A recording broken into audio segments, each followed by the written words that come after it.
heimsækjum matarskemmuna á Laugum, vottað eldhús og aðstöðu fyrir smáframleiðendur og ömmu þeirra til þess að vinna verðmæti úr afurðum. Arnór Benónísson leiðir okkur í gegnum aðstöðuna og segir frá því sem í boði. Þá skulum við koma í hérna vinnslusalinn í aðstöðuna. Já. Og ég að setja á þig hártaugu á hana við... Hártaugu? Já, hártaugu. Og svo netið, takk. Og... Já, það má náttúrulega ekki bara vaða inn og með hár út um allt og... Nei. Af hverju ekki? Það vegna þess að þetta vottuð aðstaða og... Já, til að vinna mat. Já, til að vinna mat. Akkurát. Og fólki langar ekki að borða hárið um mér. Nei. Og Matvælastofnun hér með eftirlit og þeir horfa líka sjónvarp og svona. Já, heldurðu það? Já, ég þori ekki að taka sénsinn. Tökum ekki sénsinn á því? Æ, Guðmundur, ég er búin að stinga svona 4 gött þarna. Já. Þú ert með líka? Er ég með gatt? Nei, þetta er ekki með gatt. Nei, ég er með svona. Þarftu ekkert fyrir skeggið? Nei, það hefur ekki verið fundist upp svona, fundið upp ennþá svona skegg. Þetta fór svona lambhússetti fyrir þig. Já, það er að vera lambhússetta. Já, en þú þarft líka að fara í skóhlífar áður en við förum inn. Skóhlífar? Já. Það er af því að það er bara sóttvarnar ástæðan eða sótthreinsi ástæðan. Já, það er bara mjög skynsamlegt. Fellur að þessu sama. Þetta er bara pínu eins og ég sé að... Þetta er bara vottað og þetta er undir eftirliti og... Að sjálfsögðu, það verður að vera þannig. Það skiptir máli í matvælaframleiðslu. Heyrðu, þú vísa veginn. Já. Hér er sturta. Hér er sturta, það er bara fyrir þá sem eru að vinna hér eða vilja fá sturtu og þetta er upphaflega bara sett upp til þess að framleiðendur á svæðinu geti komið hérna og unnið vöru sína og þróað sig áfram með einhverjar nýjungar og svona. Þannig að enn sem komið er þetta mjög kjötvinnslu miðað. Já. Því það er kannski svona helsta framleiðsluvaran. Já, svona mest nýtt í það eins og er. Já. En það er auðvitað hérna súpupottur þar sem að menn hafa verið að framleiða súpur og ofn sem að menn geta bakað í og gert ýmislegt. Þannig að það er ekki bara verið að saga og pakka. Nei. Ertu búin að búa til eitthvað hérna? Ég hef búið til hérna, skal ég segja þér, svínasultu. Svínasöldu? Já. Hvernig gerir maður það? Þá síður hausana hérna í svona 3-4 tíma og kryddar vel í laugin og svona og svo kippur þeim upp úr og setur það hérna á borðið og hreinsar kjötið af hausunum. Skerð svona einhvern hluta af fitunni í burt og tekur svo aðeins af soðinu sem er þarna. Saxar þetta niður, setur í mót, hellir soði yfir, pressar vel og svo þarf þetta eiginlega að lauma smá nautakjöti með nautahjarta og gott líka í potti. Máttu segja frá þessu? Já, þetta er, ég sel þetta ekki, Nei. En þetta er mjög gaman. Já. Og svona partur af því að bara nýta afurðirnar sem mest. Og auðvitað eins sagt að gera bara sviðasultu og hvað sem er. Magnað. Já. Heyrðu, segðu mér aðeins frá matarskemmunni. Hvað er hún búin að vera hérna lengi? Matarskemman er búin að vera hérna í þessu formi einhver 6 ár.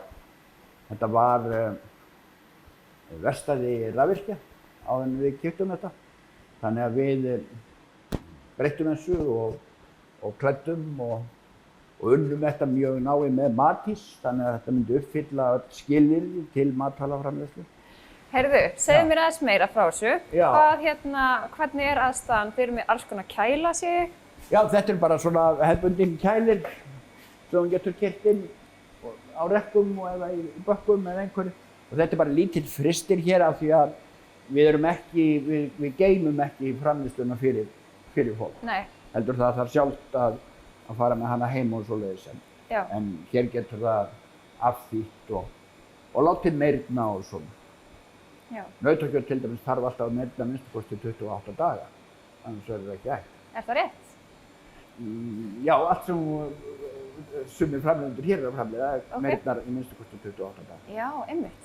Merkilegt. Þannig að það er merkilegt og svo er þetta bara þetta hefðbundna. Við höfum hérna með gamalt svona eldavélarunit fyrir smærri hérna framleiðslu og hamborgarapressu og svo vakuumpökkunarvél.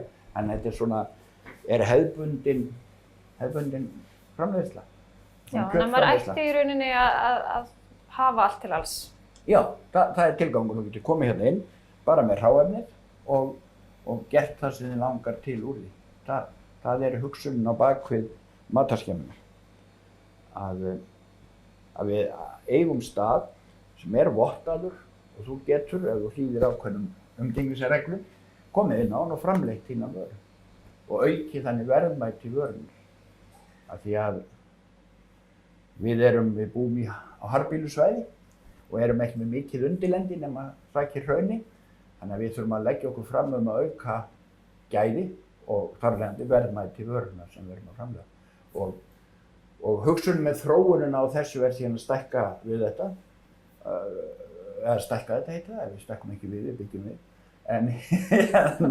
og fara í meiri tilraunaframleiðslu, bæði í sambandi við blöndvöru eða þróa matvöruna frekar og skurð og fleira og hugsanlega ostagerð í meira mæli og verður þá að horfa á sauðkindin að fara aðlaga hann til mjólkurframleiðslu til að vera með sauðaosta og finna svo aftur aðrar aðferðir til þess að vera í kjötframleiðslunni og fara að framleiða öðruvísi kjötvöru heldur þessa hefðbundnu sem við erum í og síðan verðum við með eitt bilið þar sem að við værum með svona tilrauna starfsemi og þróunar starfsemi á því bara að búa til nýja vöru. Það voru innmat og þú veist, öllu þessu sem við erum að meira og minna henda núna og við horfum til sjávarútvegsins, hvernig hann hefur raunar aukið verðmætasköpun sína undanfarin ár og af hverju getum við ekki gert það sama í sauðfjárrækt og landbúnaði. Og það svona spennandi dæmi sem þarf mikið fjármagn og við erum að reyna að útvega fjármagn í það til þess að þróa matarskemmuna. Því þetta til þess að gera bara einföld vinnslu aðstaða. Já. Og við erum svo heppin, við erum með matvælafyrirtæki hérna við hliðina sem framleiðir þessu eingöngum matvöru til útflutnings. Fiskþurrkur núa hérna við hliðina og þetta matvælafyrirtæki og ég tala sér þróunarstarf í samvinnu þessara fyrirtækja, það allt opið. Og ferðamannastraumurinn, hvernig nálgumst við ferðamanninn með framleiðslu okkar, þannig að hún falli honum í geð. Ekki að segja bara éttu þetta, heldur hvað vill hann, að gera markaðskannanir af því. Það var lifandi samtal milli framleiðendana, ferðaþjónustunnar og þeirra sem að vinna matinn fyrir ferðaþjónustuna og svo vinnslunnar hér. Þannig að aukin áhersla í ferðamennsku svona heildarupplifun, að fólk í rauninni fái að smakka mat úr héraði og það bara skiptir miklu máli fyrir marga. Mjög miklu máli og þar einhvern veginn höfum við ekki komist inn með hérna lambakjötið, eða kindakjötið, eða sauðakjötið, skiljum við. Og við höfum ekki komist í það að framleiða verðmæti úr vömbunum til dæmis. Við grunum að þessu flutta til Kína fyrir lítið fé frá ansi mörgum sláturleyfishöfum. Þannig að það svo margt sem við getum nýtt miklu betur og skapa meiri verðmæti úr. En til þess að geta það, þá verðum við að fá leyfi til þess að gera mistök og við verðum að fá fjármagn til þess að við getum gert mistökin til að læra af. Það það sem oft vandinn í þessu þróunarstarfi. Þannig að þetta draumurinn sem að taka þetta grunnunit hér og fiskþurrkurinn nota bene byrjaði hér í þessu húsi fyrir 40 árum og tók síðan 40 ára að verða því fyrirtæki sem heitir 15 manns fulla vinnu. Þannig eftir 40 ár? Já. Það verður eitthvað magnað? Þá verður orðið mjög magnað hérna, skiljum. Það svoleiðis. Jafnvel fyrr? Já, jafnvel fyrr. Það alveg hugsanlegt. Já.